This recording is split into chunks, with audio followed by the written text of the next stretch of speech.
Iran की कितनी capacity बाकी है?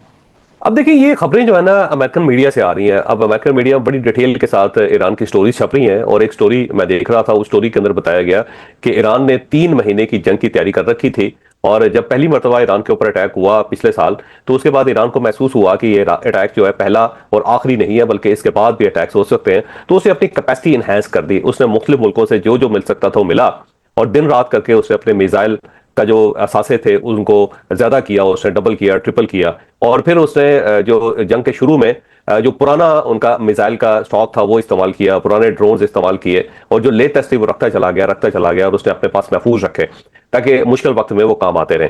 तो जो पिछले महीने की जंग थी उसके अंदर उसकी कैपेसिटी ज्यादा से ज्यादा जो खर्च हुई है वो 1 महीने की हुई है, और अभी तक फुल फ्लैश जंग लड़ने की उसके पास जो कैपेसिटी है वो 2 महीने की है, ये अमेरिकन मीडिया कह रहा है। जबकि मेरा जाती ख्याल यह है कि ईरान तकरीबन कम से कम साल 6 महीने तक जंग लड़ सकता है, और वो उसने स्ट्रेटेजी बड़ी जबरदस्त रखी हुई है ईरान ने। और अगर इस स्ट्रेटेजी के मुताबिक वो जंग लड़ता रहता है तो अमेरिका को बहुत ज्यादा नुकसान हो जाएगा इस जंग में।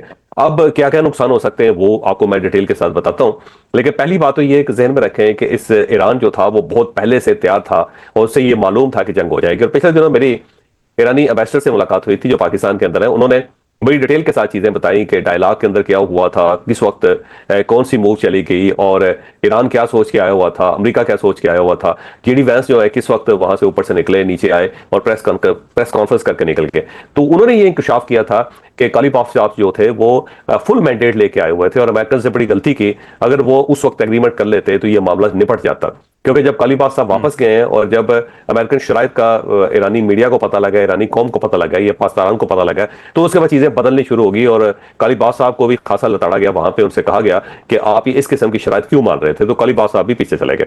उसी मुलाकात के दौरान बैरिस्टर साहब का ये कहना था कि हमें यकीन है कि जंग होनी है, और ये जंग हो सकता है कि मुज़ाकरात से पहले हो जाए, हो सकता है मुज़ाकरात के दरमियान हो जाए, और हो सकता है मुआहदा हो जाए और उसके बाद फिर जंग हो जाए। तो जंग तो उन्होंने कहा जी कि हमें पता है कि ये होके रहनी है। तो उनका ये डीएनए है, आप ये समझ लें, या उनकी सोच है कि इस जंग ने होना है, लिहाजा उन्होंने इसके लिए मुकम्मल तैयारी कर रखी है।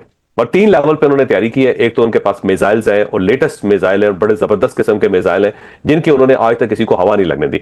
उससे पहले भी जितनी इनकी मिसाइल की कैपेसिटी आप देख लें, किसी को सहरा के अंदर रखा हुआ है, किसी को जंगल के अंदर रखा हुआ है, किसी को पहाड़ के अंदर रखा हुआ है, किसी को किसी गार में रखा हुआ है, किसी को किसी गार में रखा हुआ है, और मुख्तलिफ जो सूबे हैं उनके अंदर उन्होंने अपने इस जंगी मवाद को तकसीम कर रखा है। ऐसा नहीं है कि आप तेहरान के ऊपर अटैक कर देंगे, इस्फहान के ऊपर अटैक कर देंगे, या आप मशहद पे कर देंगे, या फिर आप शिराज पे कर देंगे और आपका कब्जा हो जाएगा। नहीं, इन्होंने अपने तमाम सूबों के अंदर अपने जो मिसाइल हैं और अपने ड्रोन्स हैं, फिर जो बाकी वेपन्स हैं, वो इन्होंने वहां पे छुपा के रखे हुए हैं। तो एक सूबे के ऊपर कब्जा होना या एक शहर के ऊपर कब्जा होना, इसका हरगिज ये मतलब नहीं होगा कि ईरान सरेंडर हो गया या ईरान को पकड़ लिया गया, क्योंकि ईरान के पास अब बहुत ज्यादा दूसरे सूबों के अंदर भी कैपेसिटी है, तो वहां से वो हिट बैक करेगा।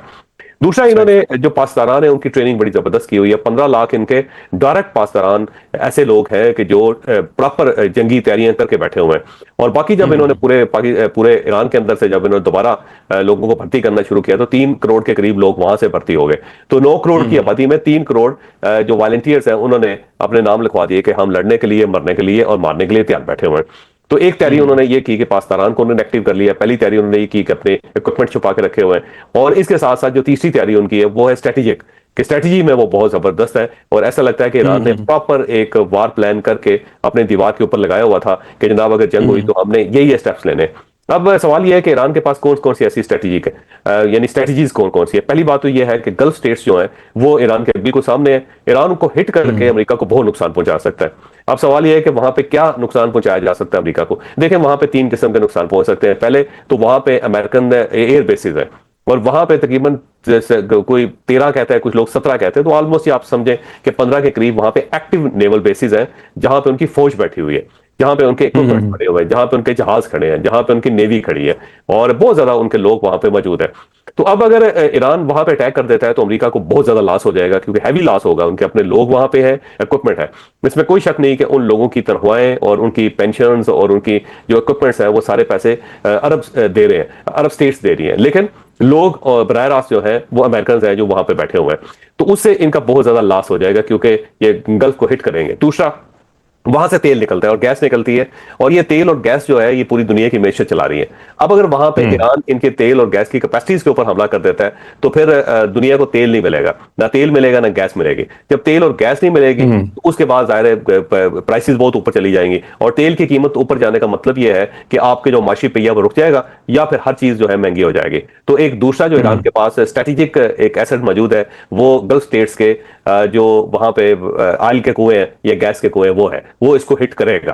पहला जो है वो वहां पे जो अमेरिकन मौजूद है वो है, उनके ऊपर अटैक करके अमेरिका लाशें बहुत ज्यादा जाएंगी और उसका दायरे अमेरिका को नुकसान होगा, डोनाल्ड ट्रंप को नुकसान होगा। और दूसरा वहां पे ऑयल और गैस के वेल्स हैं, वो उसके ऊपर जब इन कैपेसिटी के ऊपर हमला करेगा तो पूरी दुनिया मुतासर हो जाएगी।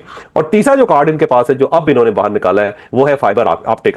ये फाइबर ऑप्टिक जो है ये केबल है जो जाहिर है समंदर के अंदर से मुख्तलिफ हिस्से जो है दुनिया के उनको जोड़ रही है, और इसके अंदर से डाटा ट्रांसफर होता है। एक मैं स्टडी देख रहा था कि $3 ट्रिलियन से लेकर $10 ट्रिलियन तक का रोजाना जो मालियाती डाटा है वो रोज इस आबराए हुर्मस के जो पैंदा है उसके अंदर से जो केबल्स गुजर रही है उससे अंदर से गुजरता है।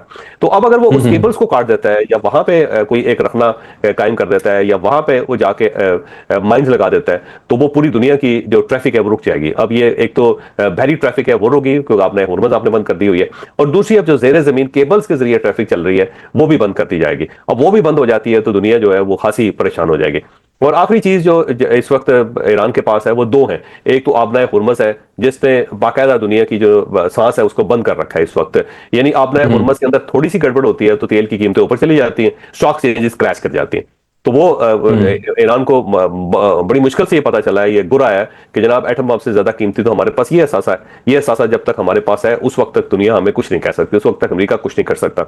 और इसके साथ साथ जो बाबुल मंदब की जो पोर्ट है, जब बाबुल मंदब का जो आबनाए है वो भी जाहिर है फिर इनके कंट्रोल में, क्योंकि यमन के अंदर इस वक्त प्रॉक्सी जो है वो ईरान की है, और वहां पर उन्होंने कह दिया है कि हमने बाबुल मंदब बंद कर देना है, और उसका जो धाना है वो अपने हुर्मुज़ से भी छोटा है। तो अब अगर वो वहां पे आके बैठ जाते हैं, इसमें कोई शक नहीं कि वहां पे सोमालीलैंड बना के इसराइल ने अपनी वहां पे इंस्टॉलेशन पैदा करने की कोशिश की है, अपनी वहां पे प्रेजेंस रखने की कोशिश की है, लेकिन वो प्रेजेंस इतनी ज्यादा नहीं है कि वो यमन का मुकाबला कर सके।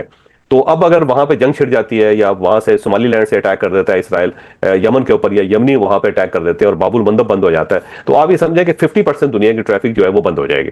अब 50% ट्रैफिक का बंद हो जाना जो है ना पूरी दुनिया के लिए बहुत ज्यादा खतरा है।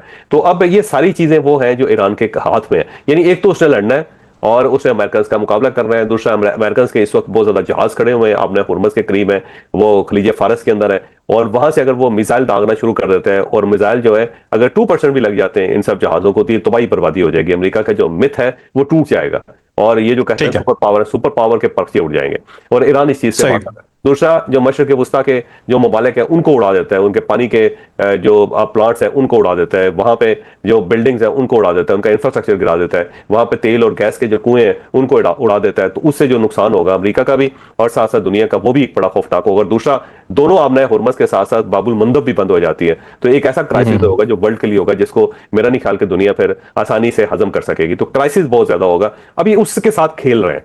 तो अभी यहाँ पे जो मीडिया मुझे कह रहा है कि जो मिडिल ईस्ट है उसको बहुत ज्यादा खतरा है कि अमेरिका ने अगर हमला कर दिया तो हमारे ऊपर हमला हो जाएगा और हम फ्लैट हो जाएंगे। हम अगर फ्लैट हो गए तो हमारा बेड़ा गर्क हो जाएगा, अमेरिका कल अगर जंग जीत भी जाता है तो हमें इसका कोई फायदा नहीं है। लिहाजा वहां से डोनाल्ड ट्रंप को रेजिस्टेंस आ रही है कि आप ये किस्म की गलती ना करें, क्योंकि इस मरतबा ईरान ने ज्यादा खौफनाक तरीके से अटैक करना है और इसके पास कैपेसिटी है। अब अमेरिकन न्यूज़पेपर ये कह रहे हैं कि कैपेसिटी है इसके पास, ये मजीद 2 महीने तक एक बड़ी खौफनाक किस्म की जंग लड़ सकता है। और इस जंग के अंदर ये अगर दोनों आपने हुर्मुज़ और बाबुल मंदब बंद कर देता है और बाकी तेल और गैस के कुओं को आग लगा देता है तो ये बहुत बड़ा क्राइसिस होगा जिससे फिर समेटना इतना आसान काम नहीं होगा।